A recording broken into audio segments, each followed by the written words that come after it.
बड' लेटेस्ट आपडेटआव बयखौबो बरायबाय। दिनैनि रादाबखौ फरायदों आं प्रमद खाख्लारि। गिबि निउज आपडेट दङ। शिवा थाप्पाया एशियान बक्सिं चेम्पियनशिप फाइनालाव।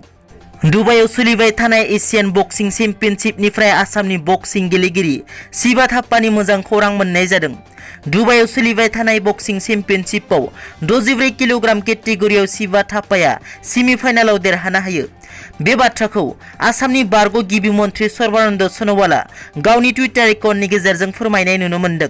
लोगोसे शिवा थाप्पाया सेमिफाइनालाव देरहानायखौ बरायहरदों आरो फाइनाल थामहिनबा जोबथा बादायलायनायखौ लानानैबो हामलायनाय जासिहरदों।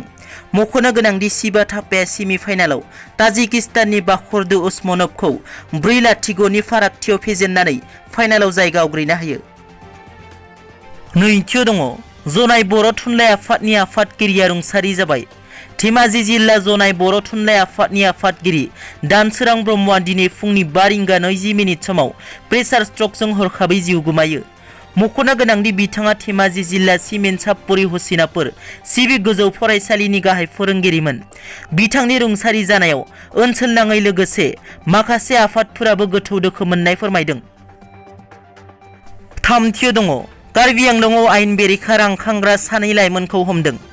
सोनाब कार्बि आंलंआव गोलाव समनिफ्रायनो आयेन बेरेखायै रां खांग्रा आरो जर जुलुम खालामनानै रां बुखांग्रा सोद्रोमाखौ पुलिसआ खायो। सोनाब कार्बि आंलंनि हामरेन पुलिस थानानि मोनसे टीमआ 2 आयेन बेरेखा रां खांग्रा आरो जर जुलुम खालामनानै रां बुखांग्रा सोद्रोमाखौ हमदों। हामरेन पुलिसआ टुइटारनि गेजेरजों फोरमायनाय बादिब्ला थांनाय हर गेजेरनि समाव 2खौबो हमनो हानानै खानो हादों होननानै फोरमायदों। मख'नो गोनांदि हामरेन पुलिस थानायाव आयेन बेरेखायै जर जुलुम खालामनानै रां बुखांनायनि गोबां सोमोन्दो गोनां जाथायनि दायाव मस्ट वान्टेड जानानै दंमोन। ब्रैथियाव दङ। इउपिपिएल दोलोनि एमएलए लेहराम बर'आ रुंसारि जाबाय। थांनाय 27 मे खालार खालि गसाइगाव बिधानसभा बियाबनि बिपिएफनि एमएलए मजेन्द्र नार्जारिया कर'ना भाइरासजों गाग्लोबजाखांनायनि उनावनो ब्रेन स्ट्रक जानानै फाहामथाय लाबाय थानाय समावनो रुंसारि जालांदोंमोन। दिनैबो फिन बर'नि सासे एमएलएआ जिउ गोमानाय दुखुनि खौराङा गोसारनो हमदों। 52 नं तामुलपुर बिधानसभा बियाबनि इउपिपिएल दोलोनि एमएलए लेहराम बर'आ कर'ना भाइरासजों गाग्लोबजानानै फाहामथाय लाबाय थानाय समावनो हरखाब हार्ट स्ट्रक जानानै आइसिइउ फाहामथायनि गेजेरजों दिनै फुङाव जोबथा हांबोयो। मख'नो गोनांदि बिथांनि गोथै देहाखौ कुमारिकातानि कालान्दी दैमानि बिखायाव जोबथा बिदाय होयो। बाथियाव दङ। रुपज्योति कर्मीखौ नागाफोरा गुलि गावहरनाय जायगायाव जिपि सिंआ दावबायहैदों।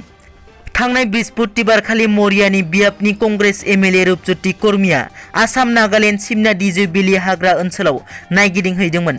बे समावनो नागाफोरा एमएलए रुपज्योति कर्मीनि सायाव गुलि गावनानै गाग्लोबनो नाजादोंमोन।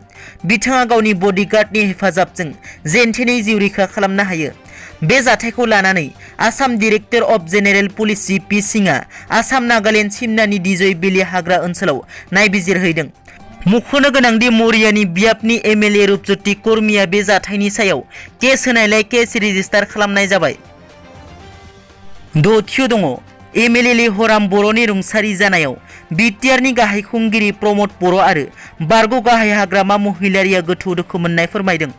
52 नं तामुलपुर बिधानसभा बियाबनि इउपिपिएल दोलोनि एमएलए लेहराम बर'नि रुंसारि जानायाव बिटिआरनि गाहाय खुंगिरि थामहिनबा इउपिपिएल दोलोनि आफादगिरि प्रमद बर', बिटिसिनि बारग' गाहाय हाग्रामा महिलारि आरो आसाम बिधानसभानि बुंथिगिरि बिस्वजित दैमारिजों लोगोसे मिरु दुलाराय बर' फरायसा आफाद, बर' थुनलाइ आफाद बायदि आफादआ गोथौ दुखु मोननाय फोरमायदों।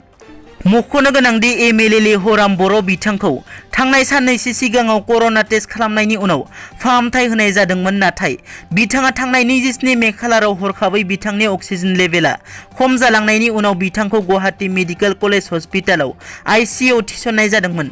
नाथाय बिथाङा दिनै फुंनि समावनो जोबथा हांबोयो। दिनैनि रादाबा एसेनोसै। नोंथांमोना जुदि आंनि चेनेलखौ दासिमबो साबस्क्राइब खालामाखै, अन्नानै साबस्क्राइब खालाम। गोजोन्थों।